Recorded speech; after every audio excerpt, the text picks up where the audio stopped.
Bom, irmãos, convidá-los a abrirem suas Bíblias em João, capítulo 11.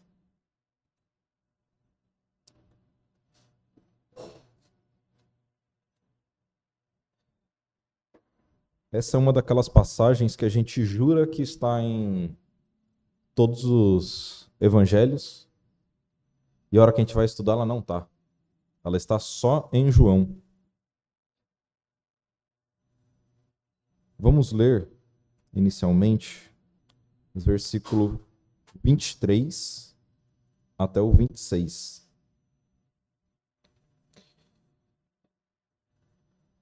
João 11, 23 diz: Disse-lhe Jesus: Teu irmão há de ressuscitar. Disse-lhe Marta: Eu sei que há de ressuscitar na ressurreição dos últimos dias. Disse-lhe Jesus: Eu sou a ressurreição e a vida. Quem crê em mim, ainda que esteja morto, viverá. Vamos orar mais uma vez. Senhor nosso Deus e Pai, te damos graças, Senhor, por mais esse dia, por podermos estar na tua casa, meditando na tua palavra, aprendendo um pouco mais de ti, do teu filho, da tua magnífica obra, ó Pai. Esteja agora me dando sabedoria ao trazer a tua palavra, que possam ser palavras fiéis à tua escritura, ó Pai, que esteja direcionando meu falar, meu coração, que possa tudo ser feito de acordo com a tua vontade, que esse culto possa te servir, te adorar, Senhor. Esteja também trabalhando no coração dos irmãos, para que recebam bem a tua palavra, ó Pai, que possa, assim, ser edificante para cada um de nós e que possamos sair daqui hoje fortalecidos na tua palavra, Senhor, aprendendo um pouco mais de ti. É isso que nós pedimos e agradecemos, em nome de Jesus. Amém. Bom, então aqui nós temos mais uma passagem de Eu Sou de Jesus. Dessa vez ele dizendo que é a ressurreição e a vida.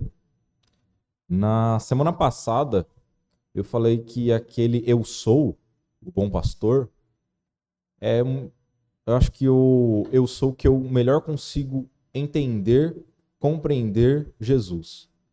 É o que para mim faz talvez maior sentido, é mais fácil compreender. Hoje nós vamos falar do que provavelmente para mim é o mais difícil. Ressurreição e vida. Por quê? Porque quando nós pensamos nisso, é algo muito abstrato para nós. O que é vida? O que é morte? O que é ter vida eterna? O que é ressuscitar? São experiências que nós conhecemos tão pouco, né? Na verdade, nós só conhecemos ter vida. Mas é talvez aqui, na verdade, o mais importante. Porque Jesus vai se colocar como o dono da vida e da morte. Aquele que controla absolutamente tudo. E pensar sobre isso é pensar sobre o controle de Deus sobre as coisas. E mais uma vez, para mim que sou pessimista, é difícil eu pensar muitas vezes no meu dia a dia que Deus está no controle de absolutamente tudo. De cada detalhe do meu dia a dia. A minha natureza, sempre que acontece alguma coisinha ruim, ela tende a desistir, a pensar o pior. A pensar, agora já era. Mas quando nós pensamos em Jesus como o dono da vida e da ressurreição, não há margem para isso, né? Nós sabemos que ele está no controle de absolutamente tudo.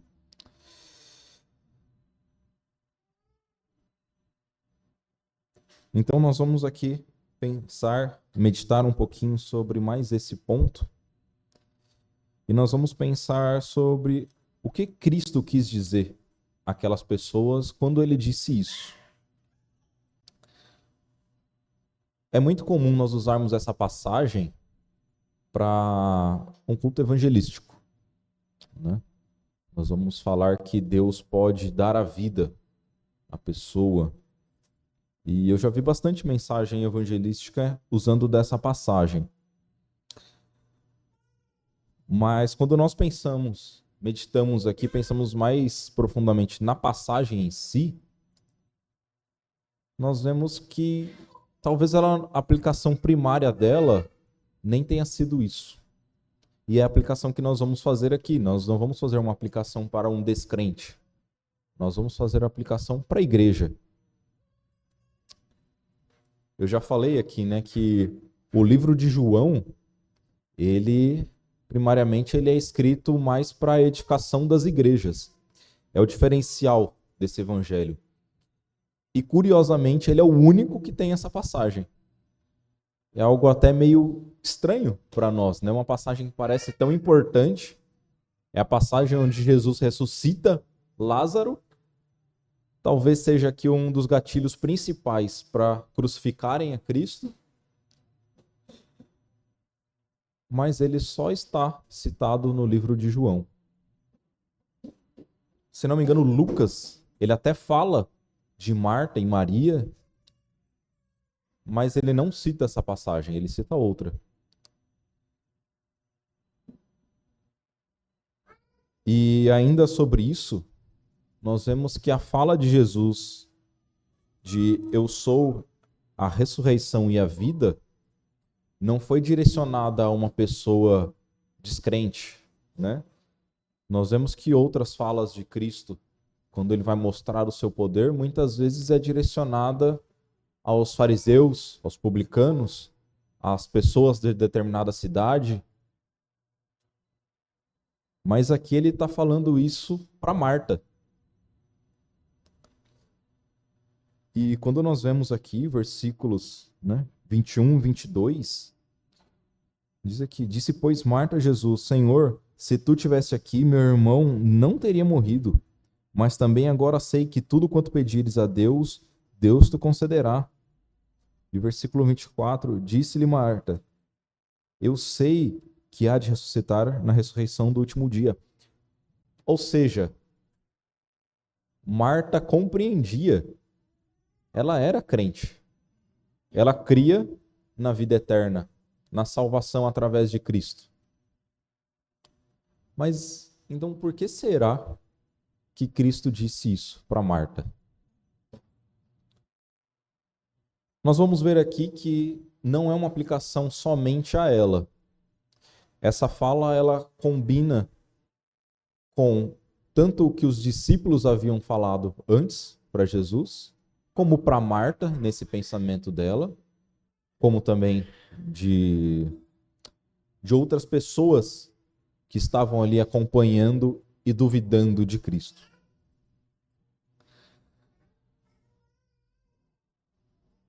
O propósito inicial dessa passagem é ensinar algo para Marta.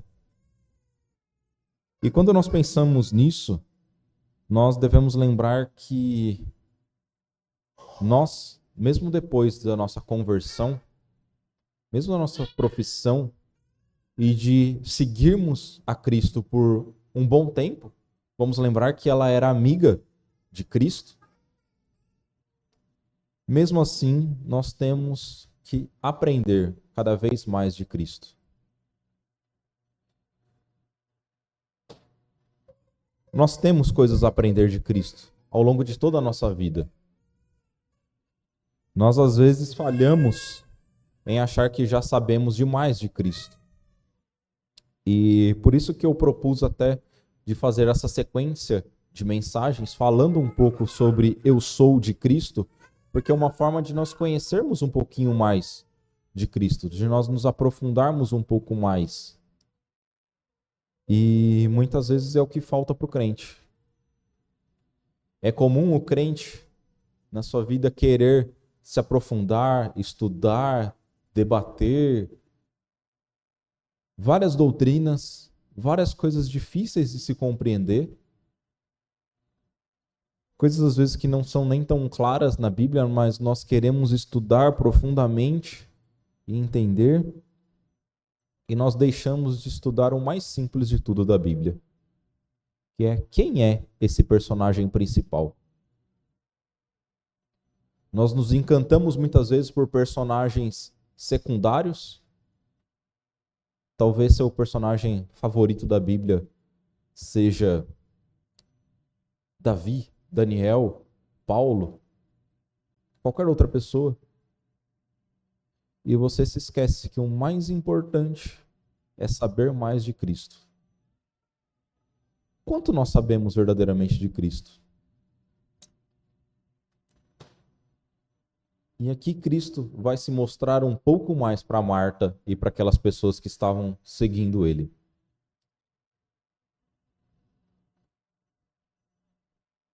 Versículo 25 e 26 diz assim: Disse-lhe Jesus: Eu sou a ressurreição e a vida.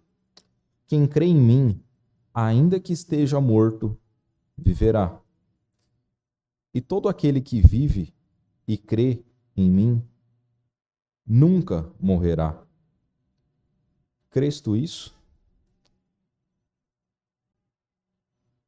Jesus está afirmando aqui para Marta que ele tem total controle sobre a vida e sobre a morte. E mais do que isso, ele tem controle tanto da vida, falando espiritualmente, quanto fisicamente. Ela sabia, ela compreendia que Cristo podia dar a vida eterna.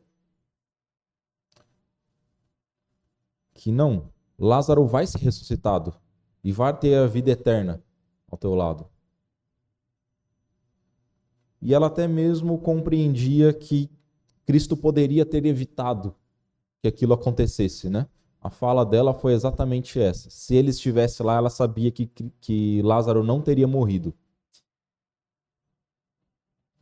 Mas ela não tinha ideia que Cristo poderia reverter a morte. E isso é sinal de controle total.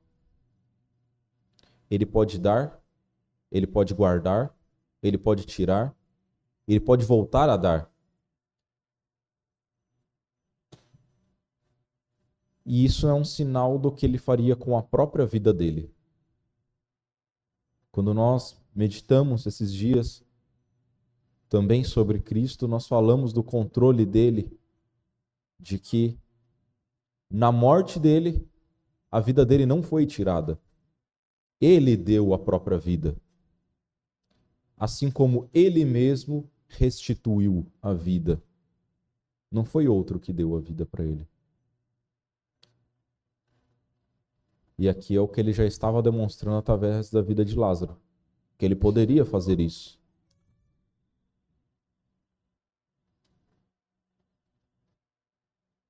Ele queria que Marta compreendesse que ele tem total controle sobre a vida.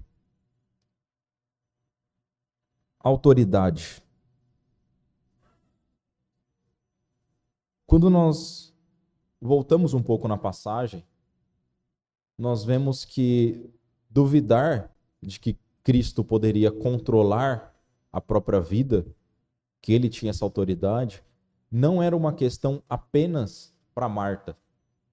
Nós vemos que os discípulos que seguiam ele já tinham esse mesmo problema. Versículos 7 e 8 diz isso. Depois disto, disse aos seus discípulos: Vamos outra vez para a Judeia. Falando de ir visitar Lázaro, né? Disseram-lhe os discípulos: Rabi, ainda agora os judeus procuravam apedrejar-te, e tornas para lá? Ou seja, eles estavam achando que Cristo corria risco de vida. Que Cristo ir para a Judeia, para um lugar onde as pessoas não queriam ele vivo, poderia fazer com que ele perdesse a vida. Que ele não teria como se proteger daquilo.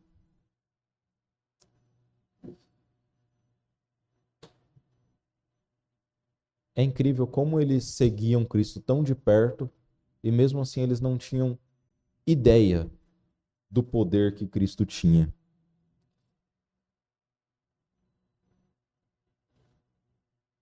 Eles temiam o que os judeus podiam fazer com Cristo, o que coisas do mundo fariam com Cristo. Por não entender o poder de Cristo, eles temiam as coisas desse mundo. E como nós falamos, João, ele foi escrito para igrejas. Talvez essa seja a importância dessa passagem ser citada para eles. Porque as igrejas que receberam primariamente esse evangelho, elas estavam sofrendo. Elas passavam por perseguições, uma vida difícil, dura, perseguidas. Elas precisavam ser lembradas que Cristo tem total autoridade sobre as mínimas coisas, sobre tudo, sobre o fio de cabelo que cai e sobre a morte.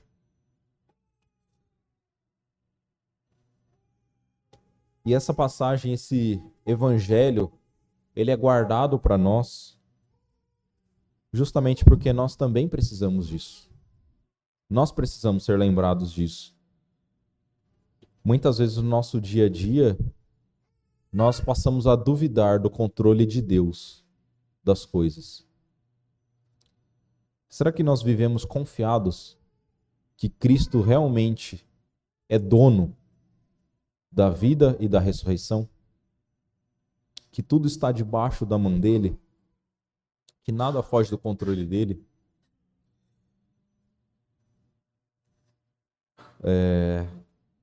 É claro que nós, por muitas vezes, nós ficamos tristes e abatidos, aflitos com coisas da nossa vida. Isso é natural, né? Nós vemos aqui nessa passagem, inclusive, que até mesmo Cristo chorou, Marta e Maria choraram, todas aquelas pessoas estavam tristes com aquilo.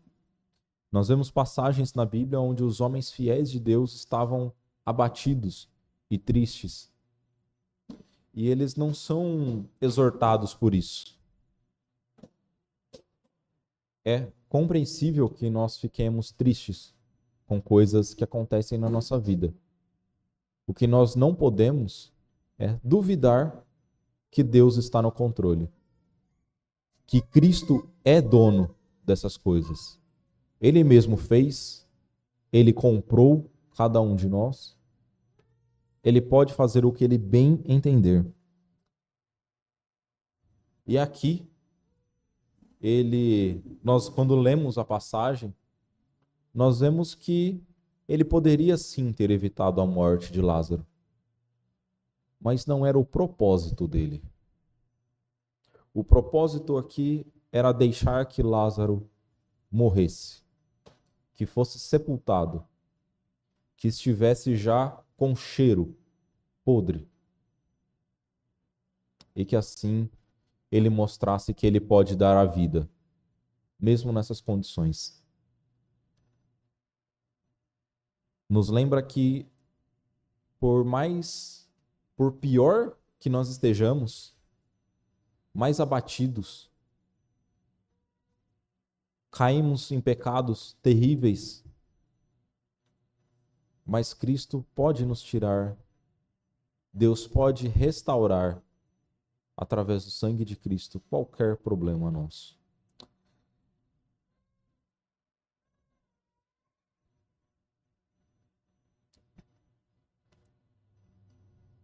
Será que nós temos essa consciência de que tudo acontece debaixo da permissão de Cristo? Que Ele tem o controle de absolutamente tudo? Ou será que nós estamos iguais a esses discípulos que acham que Ele não tem o poder suficiente para fazer aquilo? Nós temos que tomar certos cuidados, duvidando que Deus faça.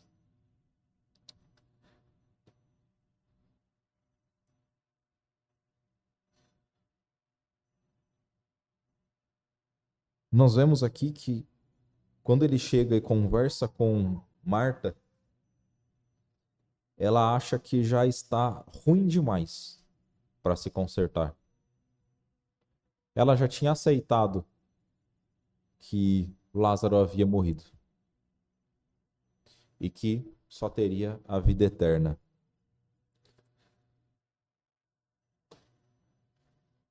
Quantas vezes será que nós deixamos de procurar a Cristo porque nós achamos que já é tarde demais, já está perdido, não há mais o que fazer? O crente, ele tem, aplicando ao nosso culto de oração, ele tem um sério problema. Porque quando o problema é pequeno, ele acha que é pequeno demais para trazer para Deus. E então nós não compartilhamos com os irmãos e não trazemos ao culto de oração. Fala, não, isso daqui é... não preciso incomodar ninguém com isso. É pequeno demais. E aí, de repente, esse problema se torna grande. E aí nós pensamos, agora é tarde demais. Não adianta mais. Quando é tempo de levar a Deus? Quando é tempo de nós clamarmos a misericórdia através de Cristo? O tempo todo. Enquanto é pequeno, nós já temos que levar. A Bíblia nos ensina a levar tudo em oração. E quando ele se torna grave, nós precisamos continuar buscando a Deus, confiando que ele tem total controle sobre todas as coisas.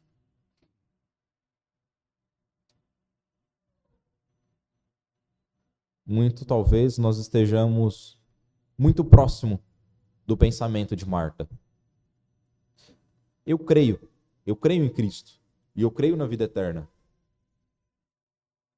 Mas no dia a dia nós duvidamos da ação de Cristo, do que ele pode fazer nas nossas vidas. Um pequeno intruso.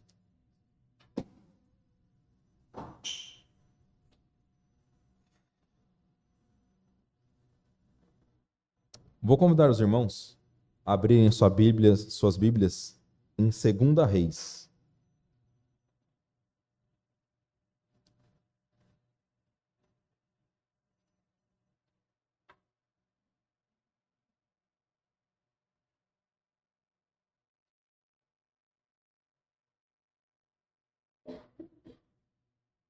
Segunda Reis, capítulo 6.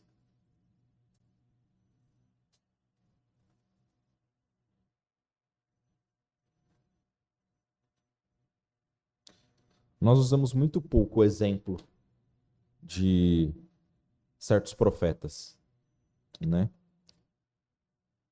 E aqui nós vemos em 2 Reis 6, do versículo 14 a 17, nós temos uma das passagens que eu acho mais incríveis e que serve de grande exemplo para todos nós. Diz assim: então enviou para lá, o rei sírio, enviou para lá cavalos e carros e um grande exército, os quais chegaram de noite e cercaram a cidade. E o servo do homem de Deus se levantou muito cedo e saiu. E eis que um exército tinha cercado a cidade, com cavalos e carros. Então o seu servo lhe disse: ai, meu senhor, que faremos?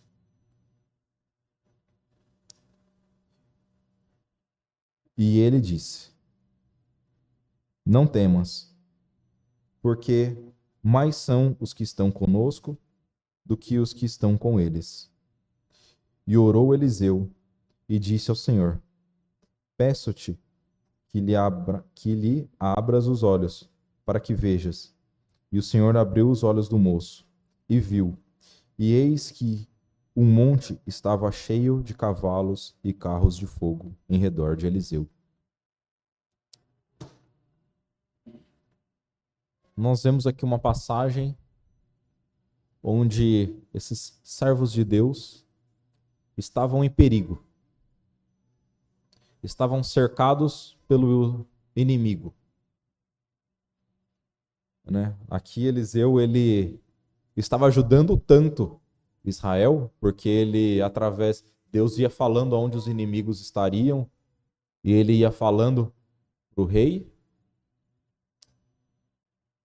que o rei Sírio entendeu que o único jeito era matar Eliseu. E ele mandou sua tropa toda para cercar aquela cidade onde ele sabia que Eliseu estava, para que ele não tivesse como fugir. Aos olhos humanos, era realmente impossível Eliseu escapar com vida. Ele e o seu moço, seu servo.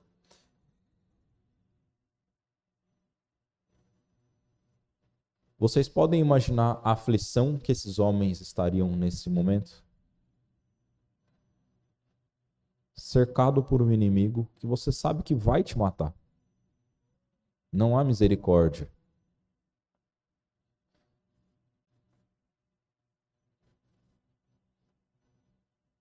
Mas o que nós vemos aqui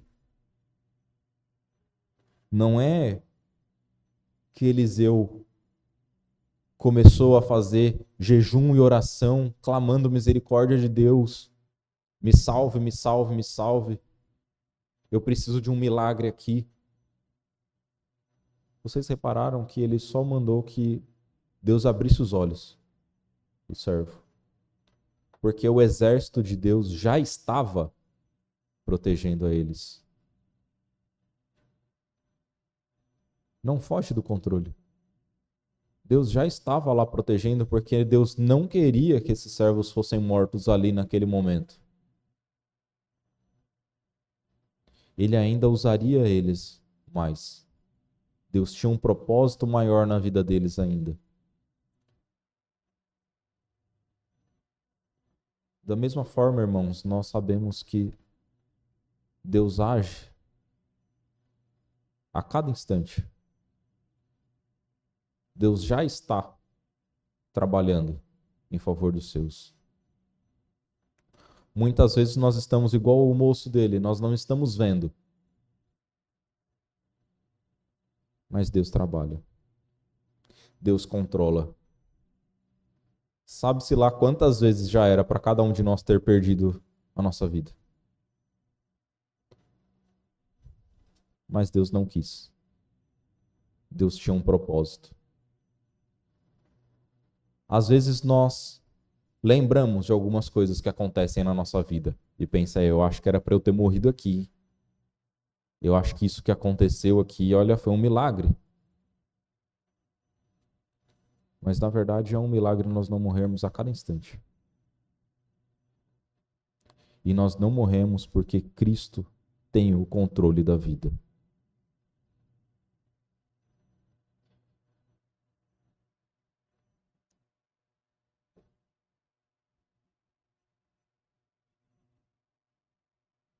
Voltando lá a João 11,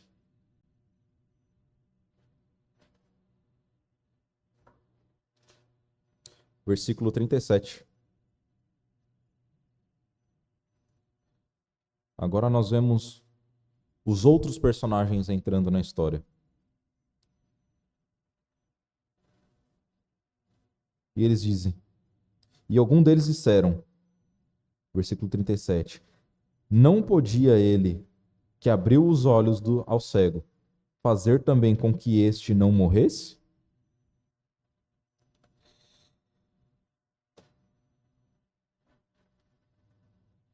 Se por um lado, Marta talvez só cresce em uma ação de Deus lá no futuro, na vida eterna,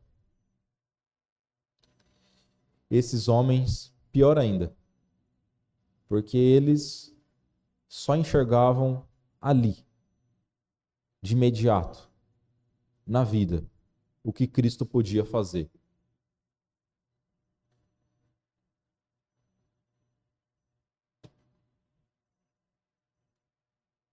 Só que muitas vezes nós agimos dessa mesma forma. As coisas vão mal, algo de ruim acontece, alguma pessoa morre, fica doente, acontece algo grave. E nós logo questionamos Deus. Duvidamos dele. Duvidamos do que ele pode fazer. Como pode deixar coisas ruins acontecerem? E às vezes colocamos como boas pessoas, né? Esses homens certamente eles falavam isso daqui porque eles tinham Lázaro como uma boa pessoa. A Lázaro não merecia morrer. Por que então que esse homem deixou que ele morresse?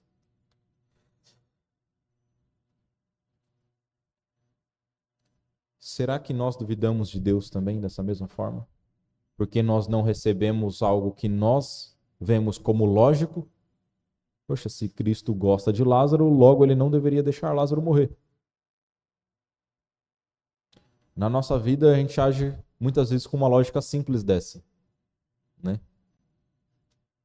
Fulano é um servo de Deus, logo, por que que Deus deixa sofrer tanto? Por que que eu sofro tanto se eu sou servo de Deus? E nós deixamos de ver que existe sempre uma lógica muito maior do que essa.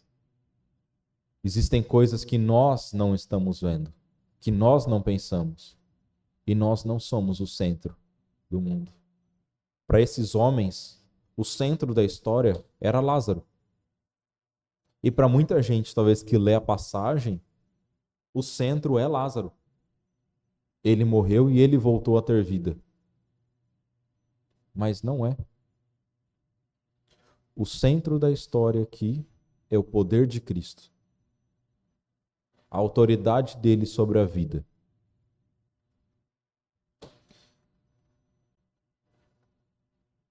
E nós não podemos esquecer que na nossa vida é da mesma forma. A nossa vida é nada mais, nada menos do que uma história a ser contada. E qual é o propósito dela? Não é nós mesmos. Não são nossos familiares. É a ação de Deus, de Cristo, na nossa vida. Isso é o que verdadeiramente importa. Quem somos nós para questionar a autoridade de Deus? Então, nós vemos aqui, irmãos, que nós podemos errar para dois extremos. Talvez pensar que Cristo só tem autoridade sobre coisas desse mundo. Pensar em Cristo baseado em coisas passageiras, no que nós ganhamos ou perdemos nessa vida. E essa normalmente é a coisa que nós mais rebatemos, né? Nós não podemos ser materialistas.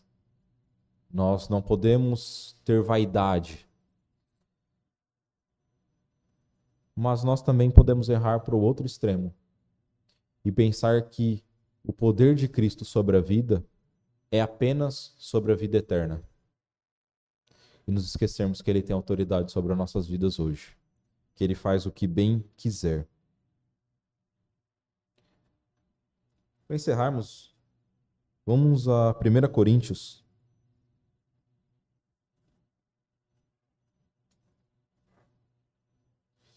1 Coríntios capítulo 15.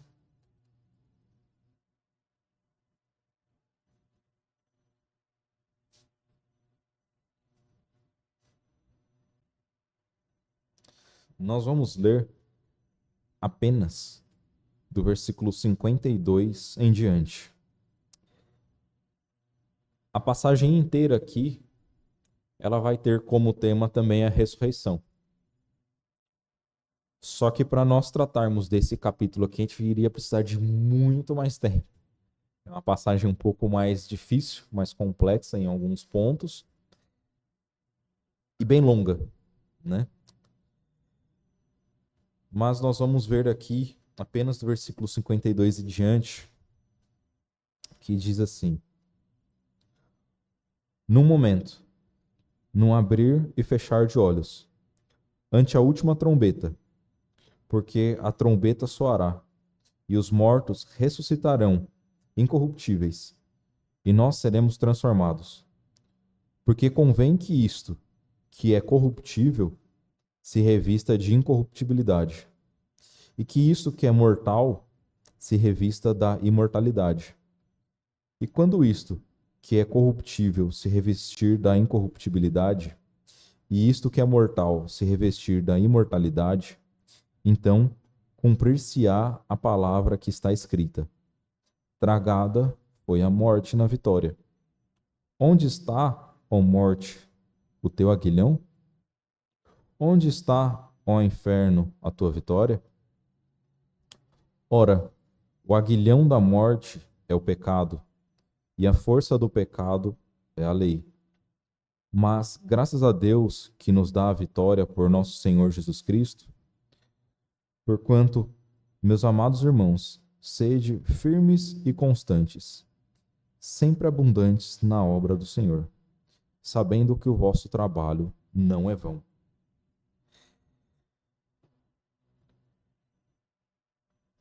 Então, esse trecho, ele fala ainda mais sobre o poder de Cristo, sobre a vida e sobre a ressurreição, enfatizando muito mais o poder sobre a vida eterna. E ele nos ensina algumas coisas, resumidamente, que um dia Cristo dará a vitória definitiva sobre os nossos problemas, sobre a nossa vida. O que é pecado vai ser vencido, o que é corruptível será incorruptível, o que é mortal será imortal. Basicamente, os nossos problemas se resumem a isso. E quando soar a trombeta, lá no final dos tempos, nós sabemos que Cristo definitivamente vai vencer a morte, mostrando verdadeiramente o seu poder. Cristo vai tirar todo o poder da morte. Como diz aqui essa passagem, né? Ela diz que a morte tem poder, o pecado não haverá mais. Nós vamos ter incorruptibilidade, imortalidade e santidade.